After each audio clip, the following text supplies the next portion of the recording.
Patawarin mo ko. Hindi ko sinasadya na mahalin si Kayla. Sana naman ay maintindihan mo, Salve.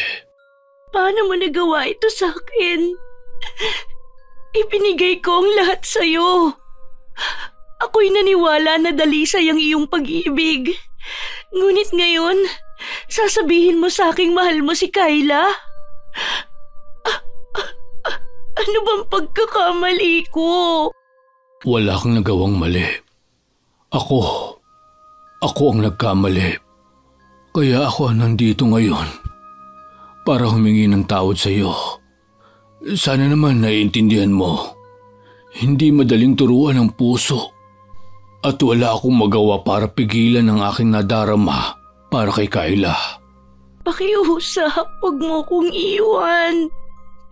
Sapagkat hindi kakayanin ng aking damdamin nang mawala ka at mapunta sa iba. Ikamamatay ko kung bibiguin mo ko. Nagmamakaawa ang puso ko, mahal ko. Huwag mo namang gawin ito sa akin.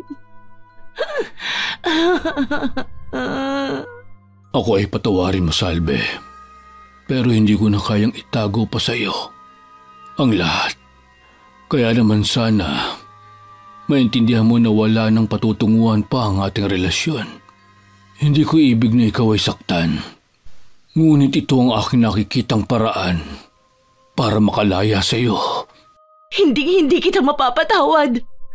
Kaya pakiusap, umalis ka na! Halos lahat ng babae ay masaya bago ikasal at pagkatapos makasal sa taong mahal nila. Lahat ng paghahanda ay gagawin nila sa kagustuhan nilang maging maganda at maayos ang kasal. Kagaya na lang ni Kara. Kahit pa nga kontra ang kanyang ama sa desisyon niyang pagpapakasal kay Max, ay itinuloy pa rin niya ang preparasyon. Ngunit sa kalagitnaan ng saya ay samot-saring unos at problema ang kanilang kinaharap. Dahil doon ay sinabi ng kanyang ama na ang mga nangyayari ay konektado sa sumpa ng nakaraan. Hindi naman yun maintindihan ng dalaga dahil hindi siya naniniwala sa mga ganoong bagay. Isa rin yun sa dahilan kung bakit marami pang nadamay sa kamalasang nararanasan nila. Magkaganon pa man ay pinanindigan ni Kara ang kanilang desisyon ng nobyo. Sa kanyang desisyon ay malalagay sa alanganin ang buhay ng lahat ng nakapaligid sa kanila. Hanggang saan aabot ang paninindigan ni Kara sa desisyon niya? Ano-ano ang kanyang gagawin para lang matuloy ang kanilang kasal na parang tinututulan ng pagkakataon? Halina at sabay-sabay nating pakinggan at alamin ang buong istorya ni Kara. Han, kumain ka lang ng kumain. Ako ang taya ngayon dahil nakuha ko na ang 13th month pay ko. Salamat, Han. Pero hindi ako papayag na ikaw ang magbabayad. Ako ang nag-iya sa'yo rito. Kaya ako ang taya. Kung may gusto ka pa, magsabi ka lang. Ito talaga. Ang tagal-tagal na natin. At sa tuwing lalabas tayo, laging ikaw ang taya. Baka hindi ka na makaipon para sa future natin yan, ha? Yun naman ang imposibleng mangyari. Maganda ang takbo ng negosyo ko. Masipag din naman ako. At saka marami na ako naipon para sa future natin. Hindi ko hayaang mahirapan at magutom ka kapag magkasama na tayo. Hay, napakaswerte ko talaga at nakatagpo ako ng lalaking kagaya mo. Wala na talaga akong hihilingin pa. Dahil ikaw ang isa sa blessing sa akin. I love you, Han. Mahal na mahal din kita. Kaya sana tanggapin mo ang regalo kong ito. Ano to? Pinapakaba mo naman ako eh. Ano bang laman ng kahon? Buksan mo na lang, Han. Mas maganda kung makikita mo na muna kung ano ba yan. Oh my! Totoo ba to? Ha? Sing-sing? Are you? Sa palagay ko, ito na ang tamang oras para hingin ang kamay mo. Kaya, Kara Advincula, marry me. Samahan mo ako sa pagharap sa buhay. Sa 7 taong relasyon natin bilang magkasintahan, nais kong tuparin ngayon ang binitiwang kong pangako noon sa'yo. Handa ka na bang maging Mrs. Crisantos? Totoo ba to? Hindi ba ito isang panaginip? Hindi po ito panaginip. Dahil totoong-totoo po ito. Mahal kita. At gusto kong ikaw na ang makasama ko habang ako'y nabubuhay. Walang pagsidlan ang sayang nararamdaman ni Kara ng mga oras na yon. Kaya walang sali-salitang tumayo siya at niyakap ang nobyong mahal na mahal. Sa kinilos niyang yon ay batid na ni Max ang sagot ng nobyang sinisinta. Nang gabing yon ay masaya nilang ipinagdiwang ang kanilang engagement. Plinano na rin nilang ipaalam yon sa kani-kanilang pamilya. Kinabukasan, maagang gumising si Kara para sabihin ang magandang balita sa ama. Ngunit hindi tulad ng kanyang inaasahan ang naging reaksyon nito. Good morning, Papa! Nagluto na po ako ng almusal. Nagprito po ako ng daing na bangus, sinangag at saka soup. Maupo ka na po. Aba, anong okasyon at himalang maaga kang bumangon at nagluto ka pa? May hihilingin ka na naman ba sa akin? Nako, sinasabi ko na nga ba, ganito lagi ang ginagawa mo kapag may gusto ka. Ano ba yon? Basta kaya ko, ibibigay ko. Grabe ka naman sa akin, Papa. Ganun ba ako klase ng anak? Maglalambing lang pag may kailangan? Ano palang ibig mong sabihin nito? Imposible na isipan mo lang. Anak kita. Kaya alam kong may hidden agenda ka. Sige na, sabihin mo na. Siguraduhin mo lang na matutuwa ako. Si Papa talaga. Pero sigurado akong matutuwa kayo sa ibabalita ko. Papa, magpapakasal na po kami ni Max. Magiging bride na ako. Ang saya po, di ba? Imagine, 7 taon na kami at finally, ikakasal na at magkakaroon na ng mga anak. Pa, ano nangyari? Hindi po ba kayo masaya para sa akin? Hindi ka pwede magpakasal. Naiintindihan mo ba ako? Bawal kayong magpakasal. Ano pong ibig ninyong sabihin hindi pwede? Pa, mahal namin ang isa't isa. Kung iniisip niyo po na pababayaan kita, hindi ko po yun gagawin. Tsaka, boto naman po kayo noon kay Max Meron po ba kayong hindi pinagkakasunduan? Hindi ko po kasi inakala na ganyan ang sasabihin ninyo. Basta, hindi kayo pwede magpakasal. Kung talagang mahal niyo ang isa't isa, di magsama na lang kayo. Basta bawal kayong ikasal. Dahil sa oras na mangyari yun, parang humukay ka na rin ng sarili mong libingan. Huwag mo nang gayahin ang iyong ina na mas piniling maikasal sa akin kahit alam niya ang mangyayari. Basta, huwag niyong ituloy ang balak niyo. Pa, sa aksidente po namatay si Mama. Hanggang ngayon ba naman sinisisi niyo pa rin ang sarili mo sa nangyari? Pa naman!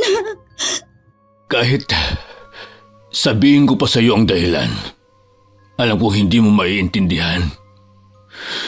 Pero ito ang itatak mo sa isipan mo. Lahat ng ikinasal sa ating pamilya na babae, namamatay sa mismong araw ng kasal nila. Kaya hindi ka pwede magpakasal. Naiiyak na lang na naibaba ni Kara ang kutsara at tinidor na hawak. Habang ang kanyang ama naman ay tumayo na lang at nagtungo palabas ng bahay. Naiwang luhaan at naguguluhan ang dalaga. Sapagkat sa tagal ng relasyon nila ng kanyang nobyo ay hindi kailanman nagpakita ang kanyang ama ng pagkadisgusto kay Max. Tumayo na lang siya at hindi na niya itinuloy ang pagkain. Nag-ayos na siya at pumasok sa trabaho nang hindi man lang sila ulit nagtagpong mag-ama. Bakit ba kanina ka pa nakasimangot? Simula nang sunduin kita kanina nagkakahaba-haba na ang uso mo. Hindi ka rin naimik. May nangyari ba? Si Papa kasi hindi ko siya maintindihan kung bakit ayaw niya tayong magpakasal. Pero ayos lang sa kanya na magsama tayo. Parang ang pangit pakinggan pero yun talagang sinabi niya. Baka naman nabigla lang. Huwag ka na malungkot. Mamaya, sorpresahin natin siya. Bibili ako ng paborito niyang cake, alak at lechong manok. Sigurado ako na nagulat lang siya sa binalita mo. Han, intindihin mo na lang muna si Tito. Matanda na siya. Baka natatakot lang na maiiwan siyang mag-isa. Hindi lang yun. Ang weird pa ng sinabi niya na lahat ng ikinakasal na babae sa pamilya namin namamatay. Kapag itinuloy pa raw natin, parang humukay raw ako ng sarili kong libingan. Sinabi ni Tito yun? Bakit daw? Paano niya nasabi yun? Ayaw niya sabihin kung bakit. Pero sa palagay ko, may kinalaman ng pagkamatay noon ni Mama. Alam mo namang namatay ang aking ina sa mismong araw ng kasal nila ni Papa. Nadulas siya at nabagok ang ulo. Sa palagay ko pa, sinisisi pa rin niya ang kanyang sarili dahil doon. Maaaring ganun na nga. Kaya intindihin na lang natin si Tito. At huwag ka na magtampo sa kanya. Palagay ko naman, masusuyo natin si Tito para pumayag siya. Basta! Pumayag man siya o hindi, magpapakasal pa rin tayo. Ayoko magsama tayo sa iisang bubong na walang basbas galing sa simbahan. Pasaway ka talaga. Mana ka talaga kay Tito. Mas mabait nga lang siya. Mas toyoin ka nga lang talaga. Ganon. Oh, heto naman Hindi ka na mabiro. Joke lang yun. Pinapangiti lang kita. Oh, nandito na tayo. Mamayang 6, susunduin kita. Huwag ka na masyadong mag-isip. Ay, okay. Ingat ka sa pagmamaneho ha. Bye, Han. I love you. I love you more. Bumaba si Kara sa sasakyan ng kanyang nobyo at saka naglakad papasok sa building na kanyang pinagtatrabahuhan. Magulo man ang kanyang isipan, pinipilit pa rin niyang umarte ng normal. Magkaganon pa man, ay halos maghapon na nakatunganga lang siya at wala sa sarili. Hindi siya makapag-focus. Nang sumapit na ang 6:00 ay sinundo nga siya ng kanyang nobyo. Hello, Han. Kumusta ang araw mo? Eto, hindi ako makafocus. Iniisip ko pa rin ang mga sinabi ni Papa. Huwag ka nang malungkot. Susuyuin natin si Tito. Nakabili na ako ng panuhol. Kaya huwag ka nang masyado mag-isip. Hindi natin siya susukuan, Han. Kung kailangang araw-araw ko siyang suyuin para payagan niya tayo magpakasal, gagawin ko. Salamat, Han. Ang swerte ko talaga sa'yo. Mas maswerte ako sa'yo. Sa dami naming nanligaw noon, ako ang pinili mo. Kahit na mahirap intindihin ang oras ko dahil sa negosyo namin. Mahal kita, kaya ikaw ang pinili ko. Kahit na madalas na canceled ang date natin, bumawi ka naman simula lang makagraduate ako.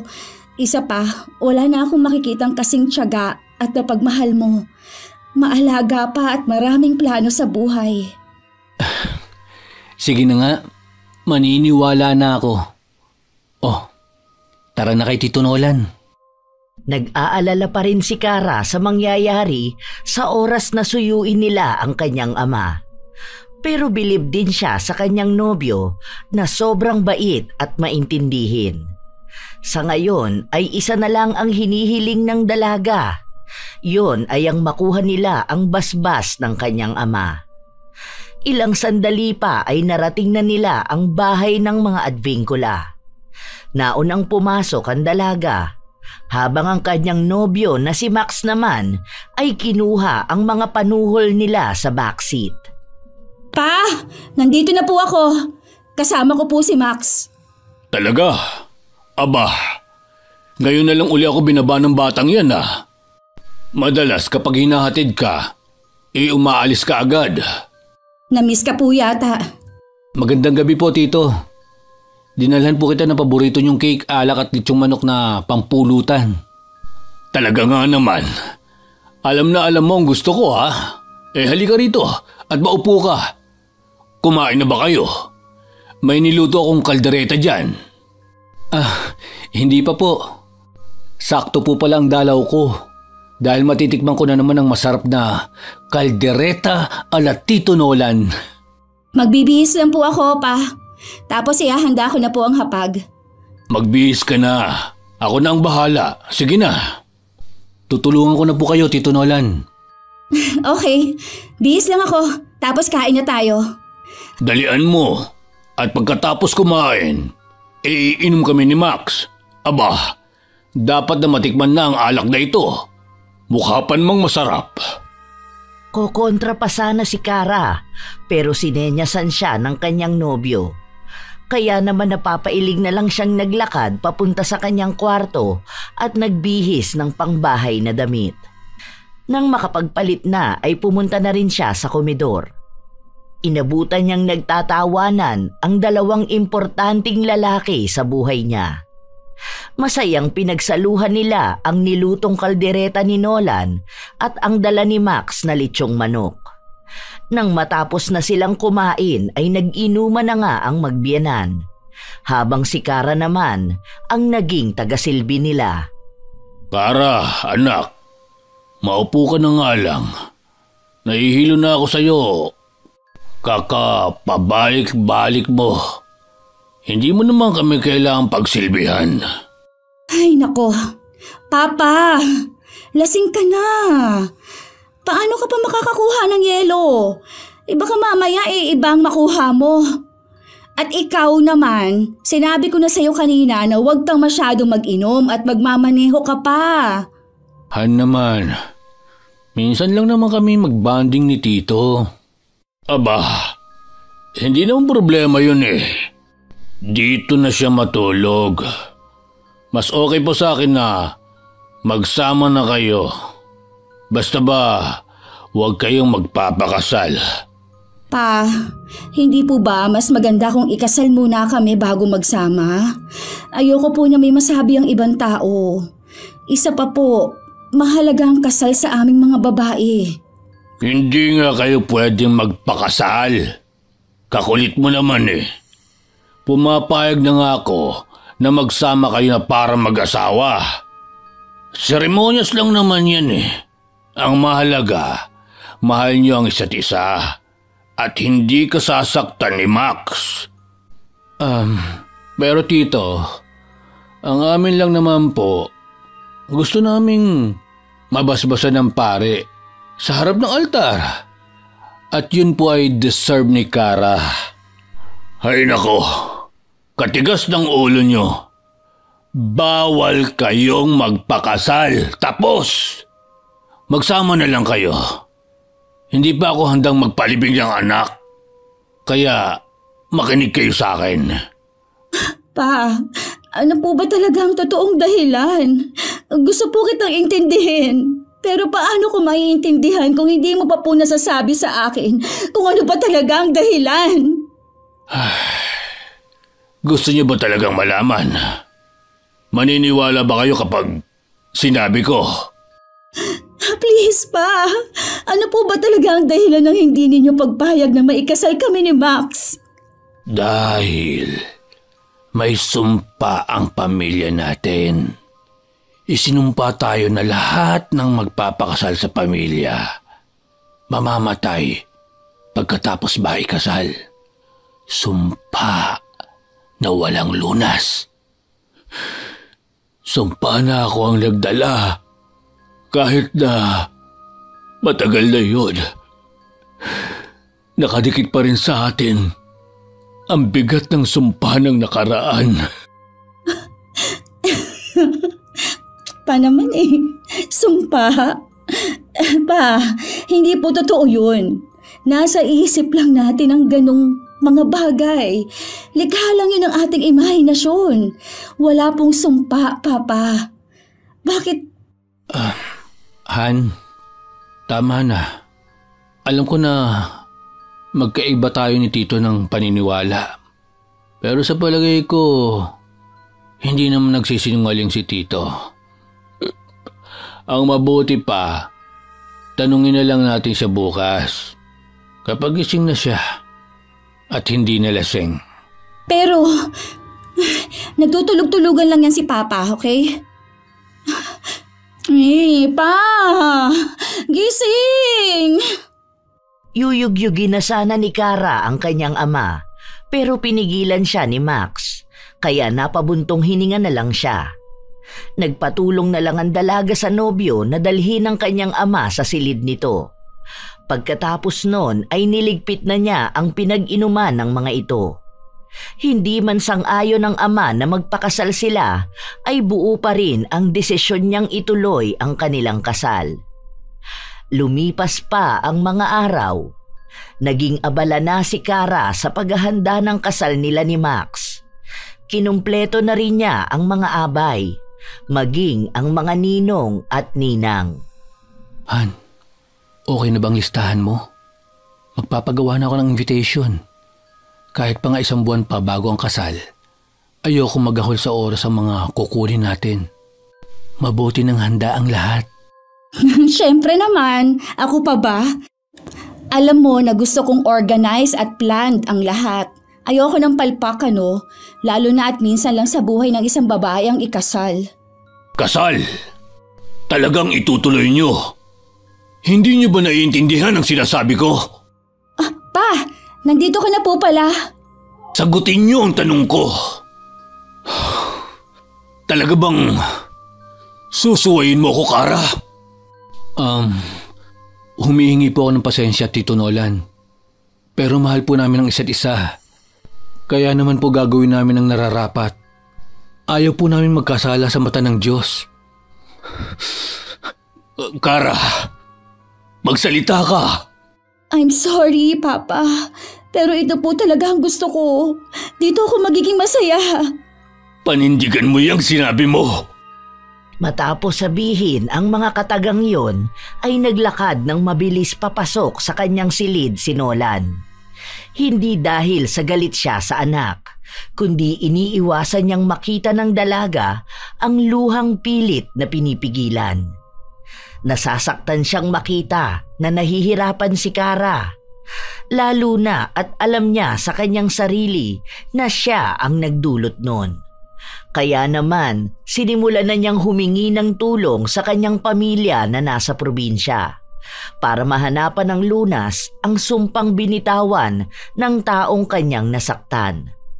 Ngunit sa mahigit 1 linggong paghahanap ay wala siyang napala. Kaya naman, nakabuo siya ng isang desisyon. Pa, bakit bihis na bihis kayo? Nakalabas ba ang malaking bag niyo? Saan po kayo pupunta? Galit ka pa rin po ba sa akin hanggang ngayon, Pa? Hindi ako galit sa'yo. Saan mo naman ako ang ideya na yan?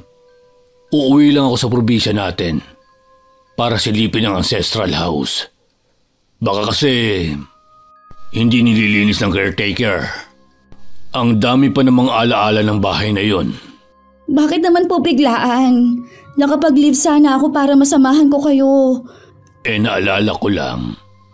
Malapit na rin kasi ang anniversary namin ng mama mo. Isa pa, alam kong abala kayo ni Max. Huwag mo na akong intindihin.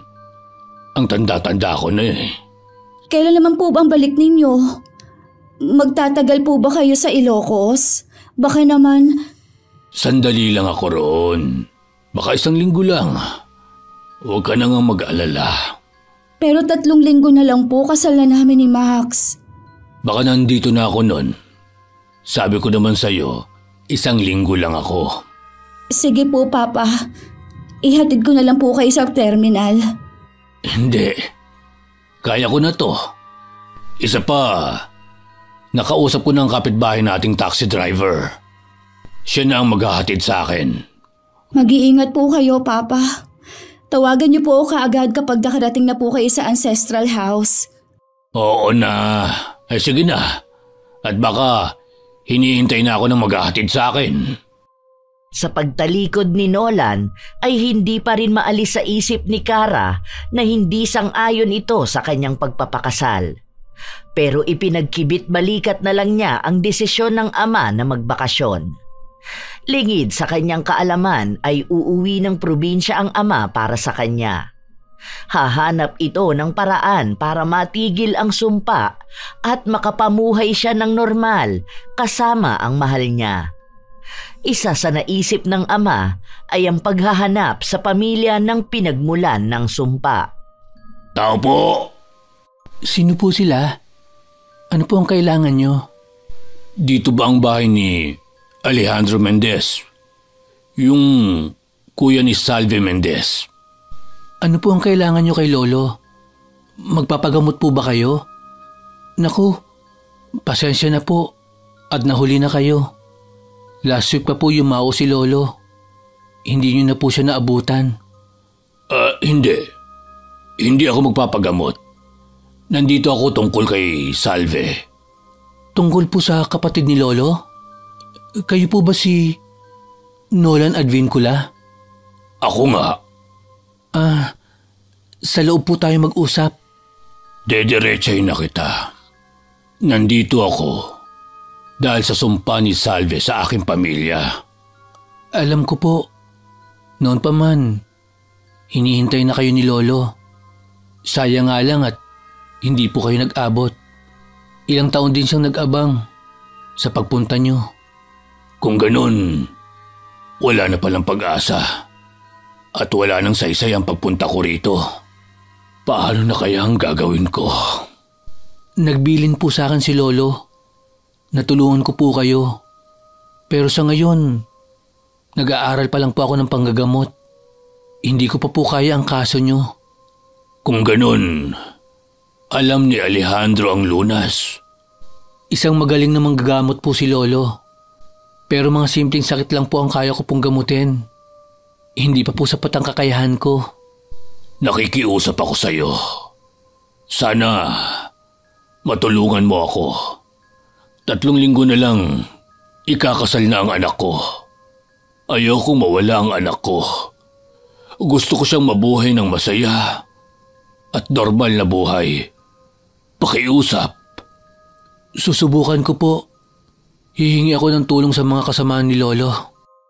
Dahil doon ay nagkaroon ng pag-asa si Nolan. Bagamat batid niyang hindi magiging madali ito, ay umaasa siyang matatapos niyang masolusyonan ang problemang kinakaharap.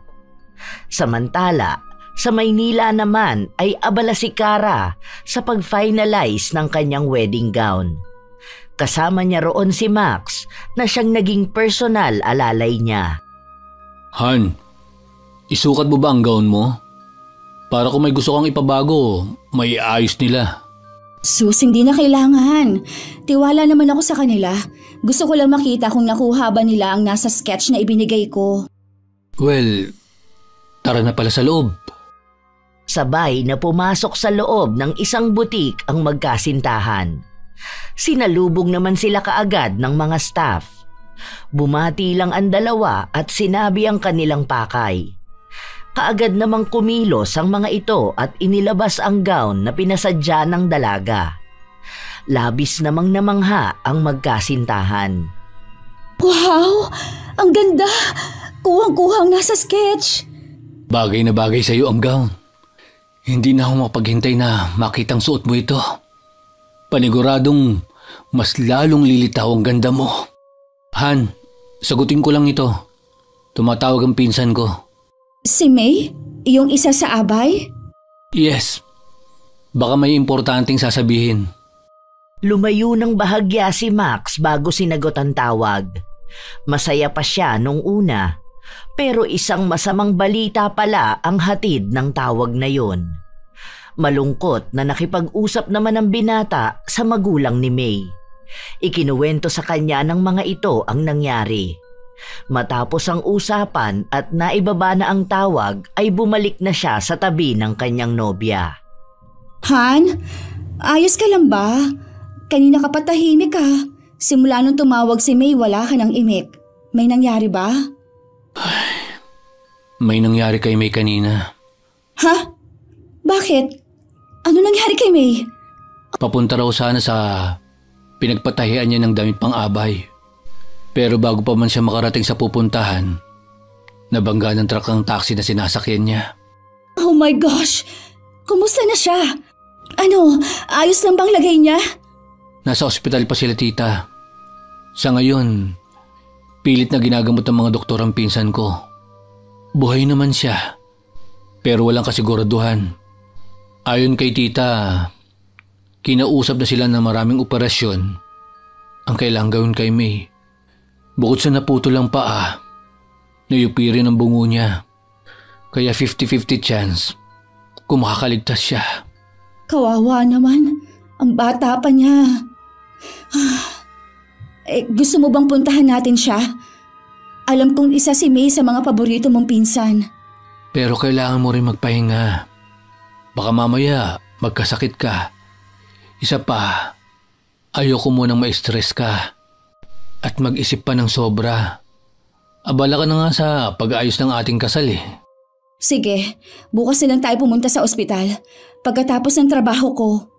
Sanang next time natin. Sa bahay na. Darating kasi ngayon ang mga order ko na pang souvenir natin sa kasal. Sa pag-uwi ni Kara at Max sa bahay ng mga Advincula ay isa na namang pangyayari ang gigimbal sa kanila. Nagkalat ang mga pulis at maging ang mga tsismosa sa katabi nilang bahay. Sapagkat ang kapitbahay ng mga ito na pamilya ng taxi driver ay pinagpapatay ng mga hindi pa nakikilalang suspect.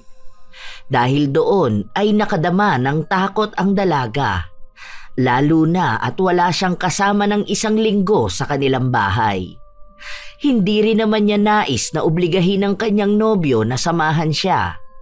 Ngunit naramdaman naman ni Max ang bagay na yon dahil nabanggit na sa kanya ng nobya na umuwi ng probinsya ang ama nito. Kaya nagpresenta siyang samahan muna sa bahay ang dalaga habang hindi pa nakakabalik ang ama nito. 1, 2...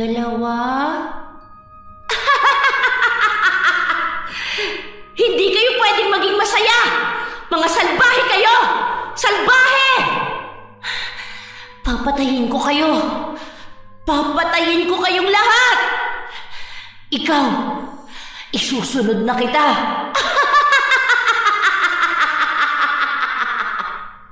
Labis na natakot si Kara nang ituro siya ng babaeng nasa kanyang harapan. Titig na titig ito sa kanya. Punong-puno ng galit ang mga mata. Tatanungin pa lang sana niya ito tungkol sa kanyang pangalan nang bigla na lang unti-unting naaagnas ang mukha ng babae. Pero ang mas ikinatakot niya ay ang pag-e-eko ng malakas na tawa nito sa kanyang tenga. Napapikit si Kara. Pero sandali lang yon dahil may naramdaman siyang gumagapang sa kanyang pisngi kaya muli niyang idinilat ang kanyang mga mata. Ngunit lubha niyang pinagsisihan yon dahil bumulaga sa kanyang harapan ang naaagnas na mukha ng babae. Lumayo ka sa akin! Layo! Han, anong nangyayari? Babae! Naaagnas! Shh, tahan na. Kumalma ka na, Han. Nananaginip ka lang. Kumalma ka muna. Tapos ikwento mo sa akin ng malinaw. Sandali. At kukuhanan kita ng tubig. Wag! Dito ka lang. Huwag mo akong iwan. Natatakot ako. Baka mamaya biglang bumalik yung babae. Natatakot ako sa kanya. O sige. Dito lang ako. Ikwento mo sa akin ang nangyari. May isang babae, parang nasa teens pa lang siya. Tapos, para siyang nababaliw. Sumisigaw, umiiyak, tumatawa. Galit na galit siya. Idinuro niya ako. Bigla na lang, naagnas yung mukha niya. at yung buong katawan niya. Tapos lumapit siya sa akin. Doon na ako nagising. Huwag ka nang matakot. Panaginip lang yon. Hindi totoo. Yumakap ng mahigpit si Kara kay Max. Yumakap naman ito pabalik. Habang sina Nolan at Silva naman ay pilit na naghahanap ng kasagutan para mapawalang bisa ang sumpang binitawan ng isang malakas na mangkukulam. Palpak pa rin. Pakiusap. Huwag kang susuko. Handa akong magbayad ng kahit magkano. Basta matanggal lang ang sumpa. Hindi ko po kailangan ng pera. Ginagawa ko lang po ito dahil sa bilin sa akin ni Lolo Alejandro. Pasensya ka na. Ayos lang po yun. Pero sa tingin ko po, may kulang sa mga nabasa kong paraan para po mabaklas ang sumpang binitiwan ng aking Lola Salve. Nagpapakita pa rin po ba siya sa iyo sa panaginip? Oo. At natatakot ako sa mga ipinapahiwatig niya. Subukan niyo po na humingi ng tawad sa kanya. Hindi ko magawa. Dahil sa tuwing tatangkain kong magsalita, tinatakpan niya ang aking bibig. Ano na kaya ang dapat nating gawin? Nalapitan ko na po lahat ng kakilala namin ni Lolo na mga manggagamot din. Pero kahit sila po, walang alam. Tanging si Lola Sabel lang po ang may impormasyong ibinigay. Ang tungkol sa itim na libretang pagmamay-ari ng inyong pamilya. Di ba sabi mo, hindi mo kailanman nakitang gamit yun ni Alejandro? Wala nga tayong ideya kung anong totoong itsura nun. Maliban sa kulay itim ito. Tama. Alam ko na. May bahay sila Lolo noon na inabandona dahil sa trahedyang nangyari sa kanilang pamilya. Hindi po kaya naroon ang itim na libreta? Posible nga yun. Kukuha lang po ako ng gamit. Tapos po puntahan natin. Yun nga ang ginawa ni Silva. Kumuha siya ng ilang gamit pangontra sa mga hindi nila inaasahang makakaharap. Lalo na at dating kilalang malakas na mangkukulam ang ina at kapatid ng yumaong si Alejandro. Matapos makuha ang lahat ay lumakad na sila. Ilang minuto lang ang lumipas ay narating na nila ang malaking lumang mansyon. Kinakabahan man sa kanilang gagawin ay hindi umatras ang dalawang lalaki. Ngunit bago pa man sila tuluyang makapasok ay bigla na lang nagbago ang panahon. Ang mainit na panahon ay biglang naging maulan at mahangin. Sa lakas ng hangin ay nagtumbahan ang mga puno sa kanilang daraanan. Dahil doon ay umatras na muna sila at muling bumalik sa bahay ni Silva. Habang sa Maynila naman ay nakatanggap na naman ng masamang balita ang magkasintahang sina Kara at Max. Tingnan mong mabuti ang gawa mo! Sisiguraduhin kong magdurusa ang lahat ng kadugo ng manlolokong hayop na yon! Oh my. Ha? Ayos lang ako. Hindi ko lang maintindihan kung bakit napapadalas ko siyang makita sa panaginip. Han, ayos ka lang ba? Nananaginip ka na naman. Ay, masyado ko lang yatang naiisip siya eh. Hindi ko naman kilala ang babaeng yun. By the way, malapit na ba tayo? Yes. Hindi ko lang alam kung bakit traffic ngayon dito. Wait! Ambulansya bang nasa tapat ng butik? Han, look. Ang daming tao. I-park mo na muna sa sasakyan. Dito ka na lang. Hintayin mo ko. Sabay na bumaba ng sasakyan sina Kara at Max. Nagmamadali silang lumapit sa pinagkakaguluhan. May nakalagay na ring dilaw na tape sa harap ng butik na kanila sanang pupuntahan. Pero labis ang kanilang gulat nang makita nila ang itsura ng inilalabas mula roon.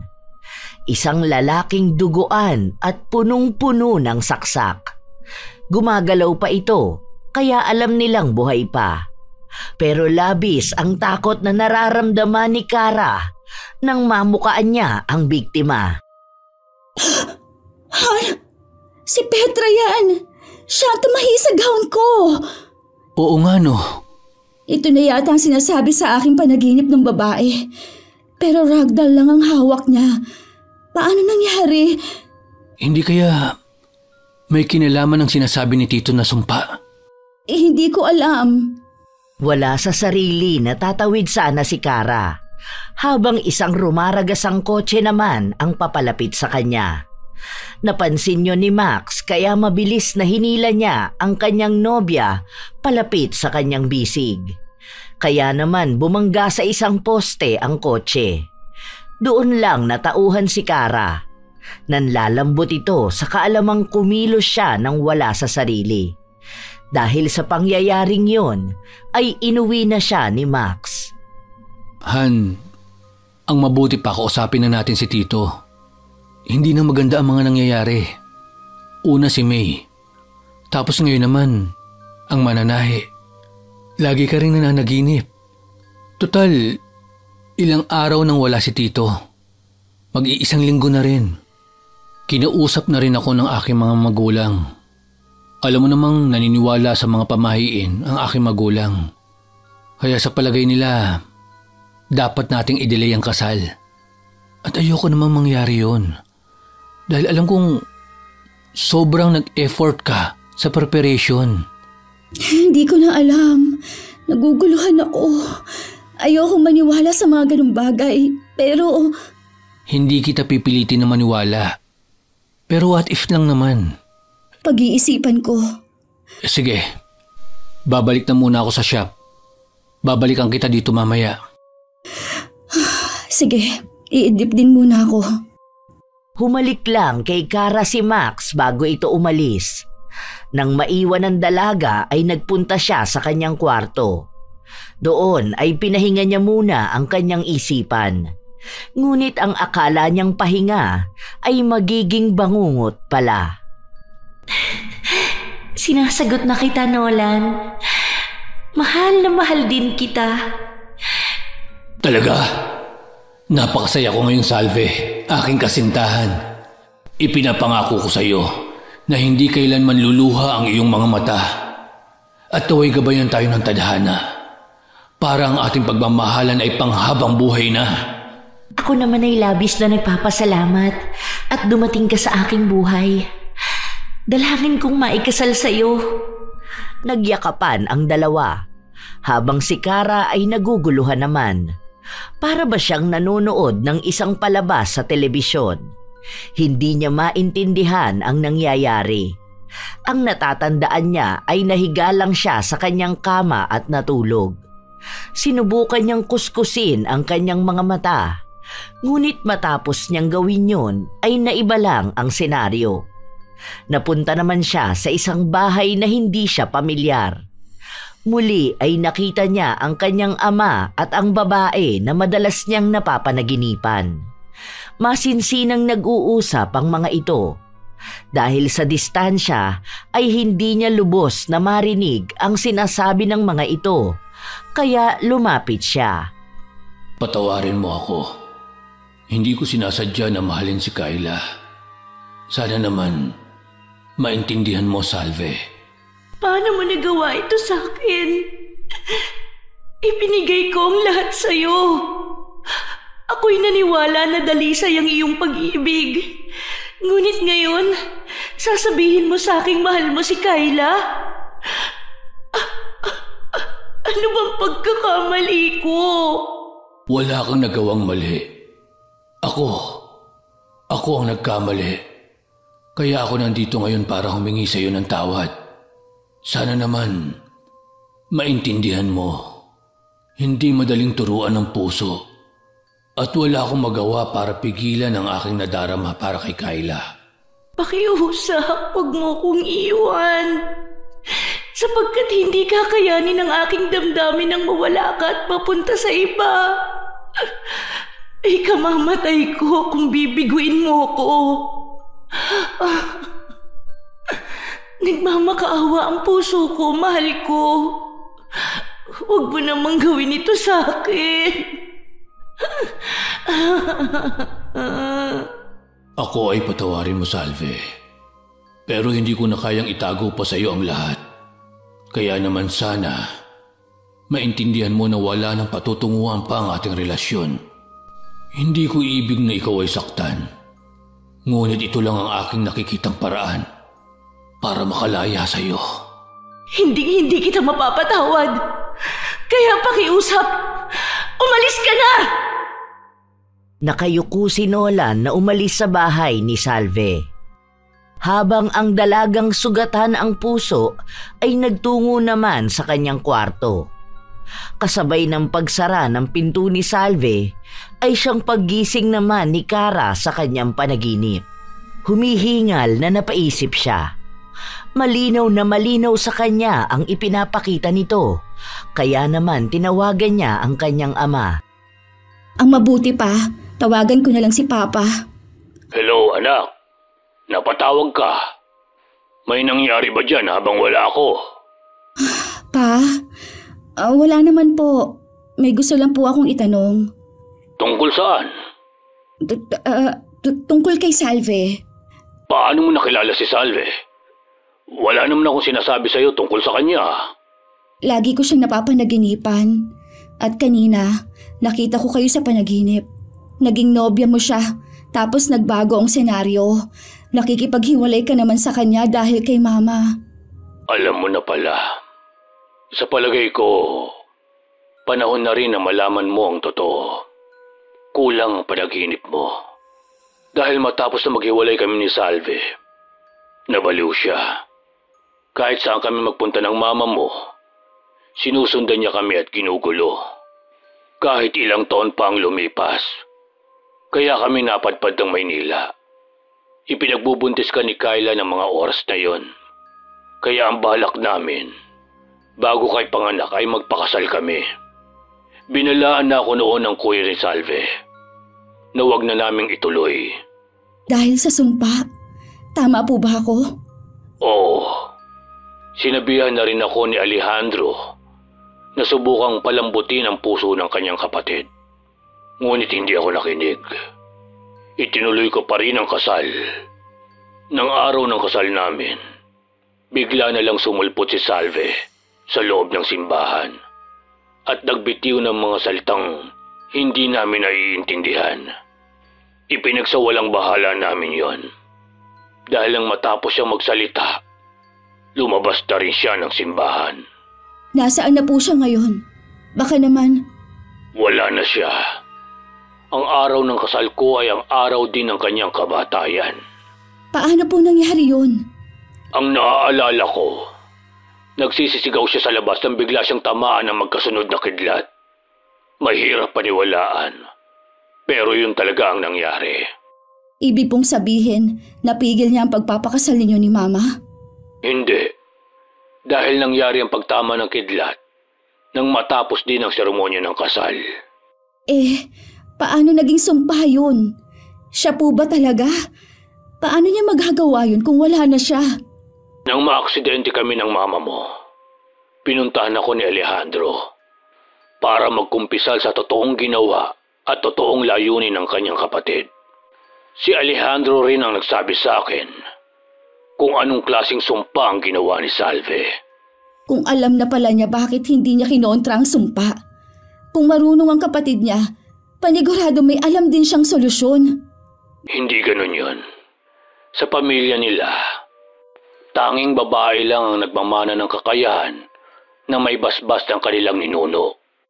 Nang oras na yun, walang alam sa mga ganong bagay si Alejandro. Yun po ba ang dahilan ng pag-uwi ninyo sa probinsya? Oo. Silva, tumabi ka dyan. Hello, Pa? Sumagot po kayo. Ano nangyayari dyan?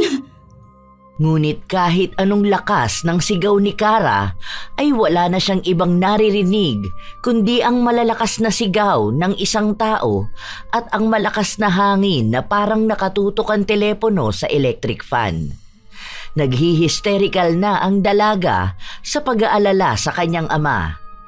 Yun naman ang dinatnan ni Max. Han, nandito na ako. Oh, anong nangyari sa'yo? Ayos ka lang ba? Hindi ba maganda ang tulog mo? Ang papa ko! Hindi. Nag-overthink lang ako. Maayos lang siya. Pero, hindi ko na alam ang iisipin ko. Ano ba ang nangyari? Nanaginip ka na naman ba? Kausap ko kanina si Papa nang bigla na lang may narinig akong bumagsak ng malakas.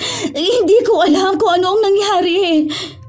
Han, sa palagay ko kailangan natin puntahan ang probinsya nyo. Hindi ko gustong dagdagan ang iniisip mo. Pero kaya maaga akong umuwi dito dahil yayayain sana kita sa ospital. Nalaglag si Mama kanina sa hagdan. Nabalitaan ko rin kanina sa news na nagpakamatay ang bridesmaid natin sa kasal. Sunod-sunod na ang nangyayari. Natatakot na ako na baka totoo ang sinabi ng papa mo. Ano nang gagawin ko? Nasa ganong pag-iisip siya nang biglang tumunog ang kanyang telepono. Nang makitang lumitaw sa screen ang numero ng kanyang ama, ay kaagad niyang sinagot yon ng may pananabik. Papa? Ito po ba ang anak ni Manong Nolan? Ako nga. Sino to? Hindi na po mahalaga yun. Nasa panganib po ang buhay niyo at ng inyong ama. Kaya mas mabuti pong umuwi kayo rito sa probinsya. Dadalhin ko na rin po siya sa ospital dahil may tama po siya sa kanyang balikat. Ano? Sige, uuwi ako ng probinsya. Nang araw ding yun, ay pinag-usapan ng magkasintahan ang kanilang gagawin. Ang una ay dapat na si Kara lang ang uuwi ng probinsya. Ngunit hindi siya pinayagang magbiyahe mag-isa ni Max. Kaya naman napagkasunduan nilang magkasama na lang sila sa pagpunta. Tumawag na rin sila sa mga dapat nilang tawagan para hindi magkaroon ng aberya ang kanilang lakad. Paglipas ng 2 araw, tinungo na nila ang Ilocos kung nasaan si Nolan. Ilang oras din ang biniyahe natin. Pero hindi tayo pwede magpahinga. Mas mahalaga ang pakay natin dito. Tatawagan ko na si Silva. Alam ko, nasa ospital siya at binabantayan si Papa. Hello? Nandito na po ba kayo? Oo. Saan tayo magkikita? Dito na lang po sa ospital. Sa ngayon po, hindi pwede maiwang mag-isa si Manong Nolan. Dahil sa palagay ko po, siya na ang isusunod ni Lola Salve. Hindi ko po alam kung alam po ninyo. Pero nanganganib po parehas ang inyong mga buhay. Lalo na po at nakuha na po namin ang itim na libreta. Panigurado pong mamadaliin kayo ng kaluluwa ni Lola. Sige, naiintindihan ko. Papunta na kami dyan. Pagkatapos ng kanilang pag-uusap ay nagtungo na nga ang magkasintahan sa ospital. Ilang sandali lang ay nagkaharap-harap na sila. Nagulat pa ang magkasintahan nang makitang mas bata pala sa kanila ang kasama ng ama ng dalaga. Maganda man at malaki ang pangangatawan nito ay masasabi ni Kara na hindi pa lalagpas sa 20 ang edad nito. Mabuti naman po at nandito na kayo. Kanina ko pa po kayo hinihintay. Dahil kailangan na po nating madaliin ang pagputol ng sumpa. Sandali! Kamusta na si Papa? Hindi pa po siya nagigising simula nang dinala ko dito. Isa pa po yan sa dahilan kung bakit natin kailangan magmadali. Dahil sa aking palagay po, hawak ngayon ni Lola Salve ang kanyang kaluluwa. Ang ibig mo bang sabihin, patay na ang papa ko? Hindi pa po. Buhay pa po ang katawan niya. Pero kung masatagalan po natin, baka magtagumpay po si Lola. Bakit hindi mo sinabi kaagad? Dahil hanggang ngayon po, alam kong hindi niyo pa rin po paniniwalaan ng totoo. Tama na po muna ang daldal. Manang Kara, kailangan niyo po sumama sa akin sa bahay para kunin ang mga gamit ko. Saka po tayo pupunta sa lumang mansyon. Ikaw naman po, Manong, kailangan maiwan dito para bantayan po ang katawan ni Manong Nolan. Huwag ka po mag-alala. Nilagyan ko po ng proteksyon ang kanyang katawan para hindi mapasukan ng ibang kaluluwa. Kaya mong putulin ang sumpa. Bakit ngayon lang?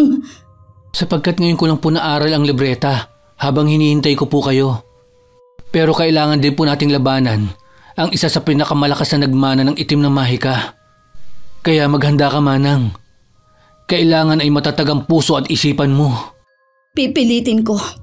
Han, ikaw na muna ang bahala kay Papa. Pagkatapos ng kanilang pag-uusap ay nagtungo na ang dalawa sa bahay ni Silva.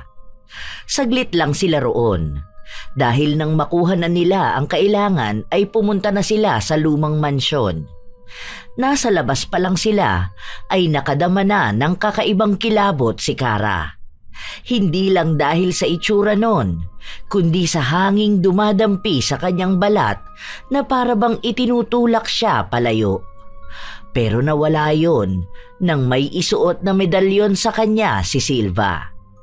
Manang, isuot mo po ang kwintas na ito. Para saan to? Proteksyon mo po yan para hindi kanya makontrol. Makapangyarihan po si Lola Salve. Kahit sa batang edad, pulido niya nang nagagamit ang itim na mahika. Tama na po ang kwentuhan. Kailangan na po natin pumasok. Kailangan po nating mahanap ang pinaglalagyan ng binhi ng sumpa. May ideya ka ba kung ano ang itsura nun? Ayon sa libreta, ay isa yung kahon na siya naglalaman ng kanyang marka. Pero hindi ko alam kung ano ang itsura nun. Pero tiwala ako na makikita natin ang bagay na yun. Ang ibig mo bang sabihin, hindi mo rin alam kung anong hahanapin natin? Ano ba naman yan?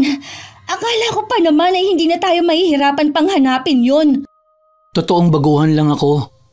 Pero hindi naman niya siguro ako sasaktan dahil magkadugo kami. Isa pa, alam kong hindi naman talaga siya masama. Nasaktan, oo. Pero hindi siya likas na masama. Huwag kang mag-alala, Manang. Dahil hindi tayo aalis dito nang hindi natin nahahanap ang sisidlan ng binhi. Kung ganon, tayo na. Para matapos na to. Labis na ang hirap na naranasan ng pamilya ko dahil sa sumpa ng lola mo. Naglakad sila ng sabay papasok sa lumang mansyon. Ngunit pagkapasok pa lang nila ay parang gusto nang tumakbo palabas ni Kara. Sapagkat may kakaibang bigat at amoy siyang nasasagap. Nang marating nila ang sala, ay doon naalala ng dalaga ang kanyang panaginip. Wala sa loob na naglakad siya papalapit sa isang pintuang nakakandado. Ang silid na pinasukan noon ni Salve na sa kanyang palagay ay ang silid nito. May problema po ba? Itong silid na ito. Sa pagkakatanda ko, dito pumasok si Salve nang iwanan siya ni Papa. Kung tama ang hinala ko, itong silid ni Salve. Nandito kaya ang hinahanap natin? Ano sa tingin mo? Sana tama ako. Sige, at buksan natin. Baka nandito na nga ang hinahanap natin. Tumabi ka muna at nasa akin ang susi ng padlock. Pero nais ko rin magbigay ng babala. Tibayan mo ang loob mo. Nararamdaman ko kasi ang takot at pananabik mo na nagtatalo. Sige, handa na ako. Kailangan kong gawin ito para sa future ko at sa buhay ni Papa. Isa pa, wala na akong pagpipilian. Binuksan ni Silva ang dating silid ni Salve. Nagulat sila nang makitang napakalinis noon at may mga kandila pang nakabukas. Tila ba pinaghahandaan ang kanilang pagpunta roon. Nabaling ang tingin nila sa isang parte ng silid. May isang babae roon na nakasuot ng itim na Filipiniana na saya. Wala sa loob na napahawak si Kara sa braso ng binatang si Silva. At mas lalo siyang nahindik nang bigla itong humarap at nginitian sila nito ng pagkalaki-laki. Mabuti naman at nakarating na kayo. Kanina pa ako naghihintay sa inyo. Bagamat nakakainip, mukhang sulit naman ang aking paghahanda. Kuya Alejandro, siya ba ang iyong kasintahan? Abay, tila wala akong kaalam-alam na meron ka na palang sinisinta. Hindi ako si Alejandro. Apo na niya ako. Ikaw po ba si Lola Salve? Sa inyo po ibinase ang aking pangalan. Apo? Ngunit Tila kahapon lang ay ganyan pa ang wangis ng aking nakatatandang kapatid. Mukhang napasarap ang aking tulog kung kaya hindi ko napansin ang takbo ng oras. Magkaganon pa man ay nasisiguro ko na ubos na ang lahi ng taksil na lalaki. Mukhang nagkakamali po kayo dahil ako ay anak ni Nolan at Vincula. Alam kong may nagawang mali sa inyo ang aking ama. Nandito ako para sana humingi ng tawad sa nagawa nila ni Mama. Isa pa, wala naman akong kinalaman sa kung ano man ang naging hidwaan niyo noon. Sa tingin mo ba ay hindi ko alam? Ako'y nakikipaglaro lang sa inyo. Alam ko naman ang inyong pakay. Pero hindi ninyo basta makukuha ang binhi. Dahil hindi ako makakapayag na sumaya ang mga taong nanakit sa aking damdamin. Kaya humanda kayo! Kasunod nun ay ang pagyanig ng sahig. Sinundan pa ng malakas na paghampas ng hangin na parabang sila'y pinapatumba. Ngunit maagap si Silva. May ibinato siyang abo sa gawin ni Salve. Dahil doon ay tumigil ang pagyanig at paghampas ng hangin. Ngunit dahil din doon ay mas nagalit ang kanilang kaharap. Lapastangan! Akala ba ninyo ay matatalo ninyo ako ng ganun lang? Ako ba'y inyong pinatatawa? Mga hangal! Lola Salve, nakikiusap po ako sa inyo. Patawarin niyo na sila. Ayokong ikulong kayo. Dahil kahit hindi ko pa po kayo nakakasama, alam kong mabuti ang inyong puso. Sana naman kahit yun lang ang maalala ninyo. Hindi kayo masama. Ayaw niyo nakakasakit ng ibang tao. Akala mo ba makukuha mo siya sa ganyan? Ilang buhay na ang nailagay sa panganib. Ang iba'y binawian pa ng buhay. Sa tingin mo ba pakikinggan ka niya, Silva? Matapang ka rin katulad ng iyong ina. Pero kinapos ka sa talino na meron si Kayla. Binibini. Mukhang wala ng aral na natututunan ng henerasyon mo.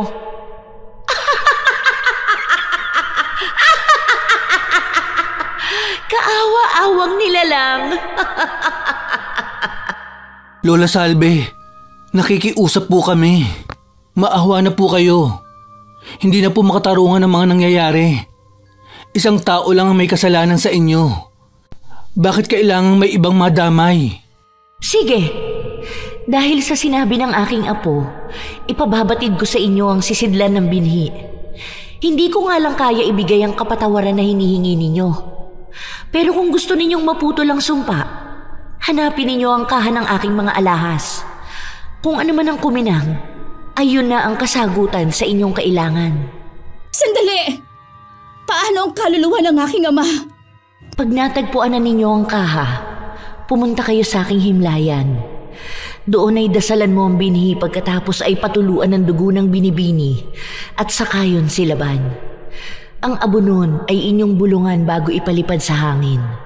Ngunit kayo rin ay maging handa sapagkat hindi madali ang gagawin ninyo. Totoo po ba ito? Hindi ako likas na masama.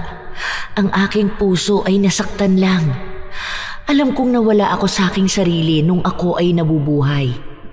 Nais ko na ring makalaya sa nakaraan. Kaya sana ay maisagawa niyo yun ng maayos. Dahil kaakibat ng pagpapalaya ay maaaring maging habang panahong kulungan namin. Kaya sana ay hindi kayo magkamali. Maraming salamat. Ilang beses na akong dumalaw sa iyong panaginip. Ngunit mukhang mahina ang iyong pag-iisip.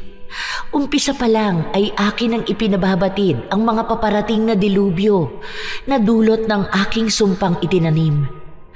Tunay nga na nagmana ka sa iyong ama. Mapuruhol ang pag-iisip.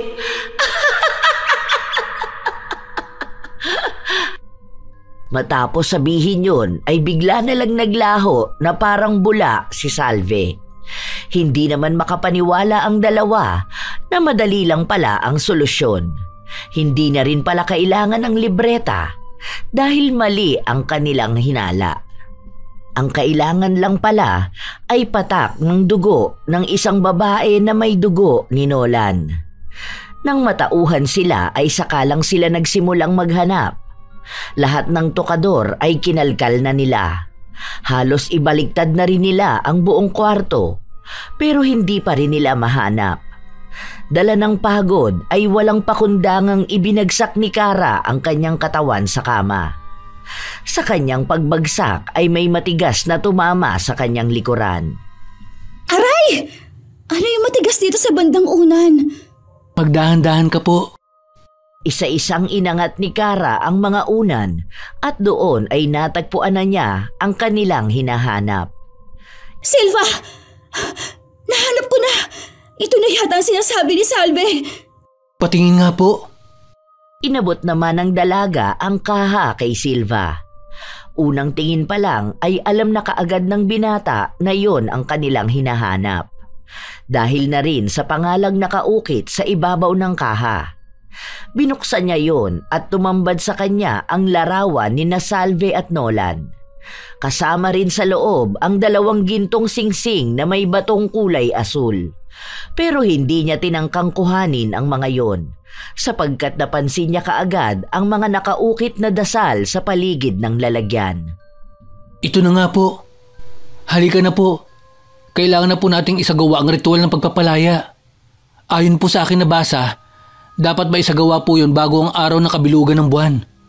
Dahil kung hindi po, mahuhuli na tayo para kay Manong Nolan. Ginawa nga nila ang lahat ng mga sinabi ni Salve. Ngunit ang akala nilang madali ay mahirap at mapanganib pala.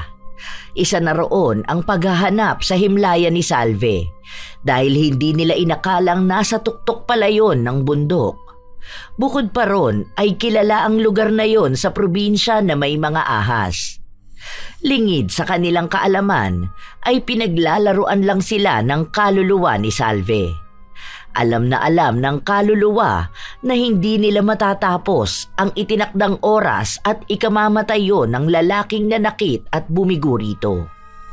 Kaya nang mapasok na ng 200 patungo sa himlayan, ay wala silang ibang naririnig sa paligid kundi mga tunog na nililikha ng mga ahas.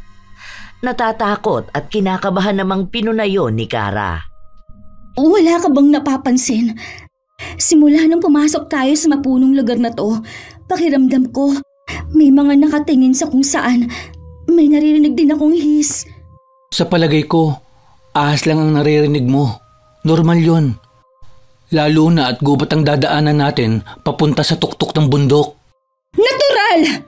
Nagpapatawa ka ba? Bakit hindi mo... May kung anong... Hindi na natapos pa ni Kara ang kanyang sasabihin nang bigla na lang may pumulupot sa kanyang paa. Kaya naman napasigaw siya ng malakas.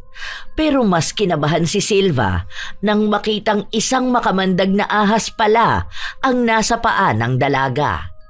Kaya naman sinabihan niya ito. Kahit anong mangyari, huwag kang gagalaw. Makamandag ang ahas na nakapulupot sa paa mo. Anong gagawin ko?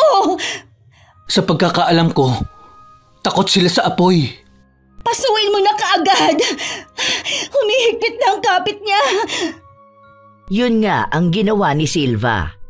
Nang mapansin na ng binata na lumuwag na ang pagkakapulupot nito, ay hinila niya yon at inihagis sa malayo. Doon lang nakahinga ng maluwag si Kara. Dala ng takot, ay malalaki ang naging hakbang nila palayo roon. Magdidilim na rin nang marating nila ang tuktok. Pagdating pa lang doon ay hindi na sila nagpahinga pa. Sinimulan na nila ang ritual.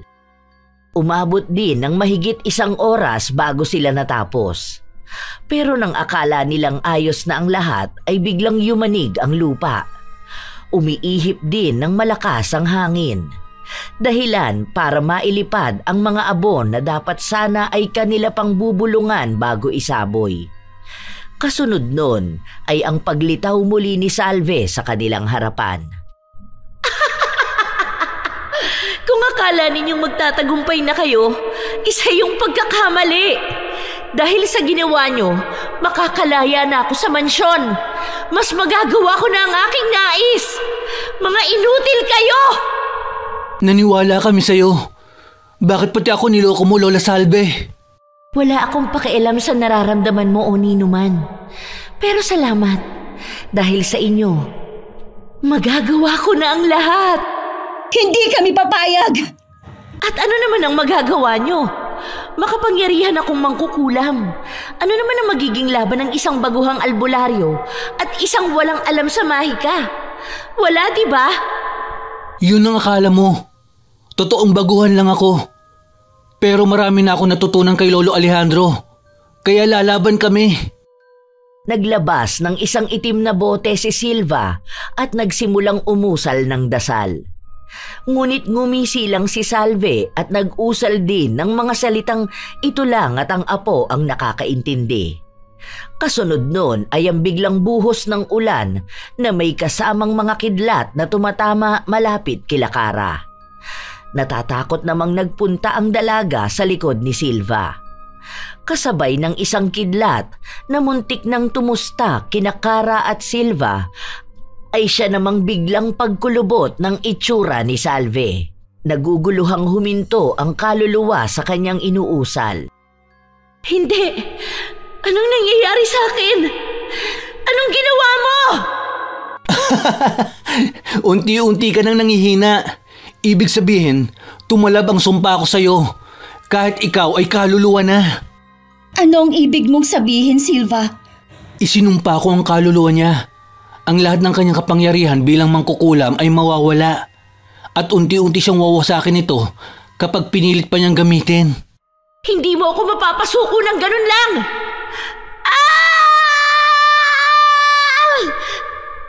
Kasabay ng pagsigaw ni Salve ay siyang pagtama rin sa kanya ng mga kidlat. Para bang hinihigop yon ng kanyang katawan. Hanggang sa muling umusal ng dasal si Silva at binuksan ang itim na bote. Namangha si Kara nang makitang may usok na lumabas mula roon at binalot nun si Salve. Ilang sandali pa ay muling bumalik ang usok papasok sa bote. Nang maisara ni Silva ang bote, ay dinasalan niya yon at binalot ng isang pulang tela. Anong nangyari? Nasaan na si Salve? Nandito na ang kaluluwa niya. Dinasalan ko ito para hindi na siya makawala. Ano na ang mangyayari ngayon? Paano ang sumpa sa pamilya ko? Wala na. Sa unang dasal na inusal ko, ay unti-unting mawawalan din ng bisa ang anumang kulam o sumpa na ginawa ni Lola Salve. Totoo? Ganun lang yon? Hindi yun basta-basta. Dahil kapalit ng ginawad kong dasal at sumpa, ay lakas ko naman ang nahihigop. Kaya magpahinga muna tayo bago bumalik sa ospital. Sigurado kang wala na ang sumpa, ha? Eh di kung mamamatay ka sa kasal mo, ibig sabihin, hindi ko pa rin nababaklas ang sumpa na ginawa ng lola ko. Aba! Biro lang. Baguhan man ako, sigurado naman akong tumalab ang ginawa ko. Kaya makampante ka na. Magpapahinga lang ako sandali. Sandaling nagpahinga muna ang dalawa. Nang sapat na ang pahinga nila, ay doon sila bumaba ng bundok at dali-daling bumalik sa ospital. Papa! Sa wakas! Tapos na po ang lahat. Anak ko, patawarin mo ako. Ako ang nagbigay sa iyo ng problema. Hindi po, Papa. Saka huwag ka na mag-alala dahil maayos na ang lahat. Isa pa, hindi po ako galit na naging nobya mo noon si Salve.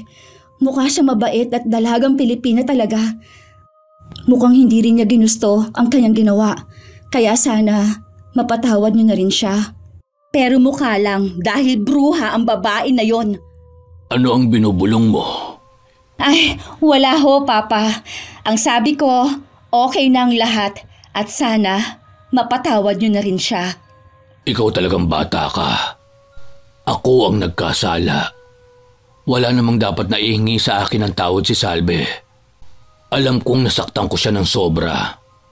Kung naging tapat lang sana ako sa kanya, hindi na aabot sa ganito. Kaya lang, mahal na mahal ko talaga ang mama mo. Sa wakas, matutuloy na ang kasal. Silva, pumunta ka ha? Ha? Siyempre naman pupunta si Silva. kasi isa siya sa magbe-best man.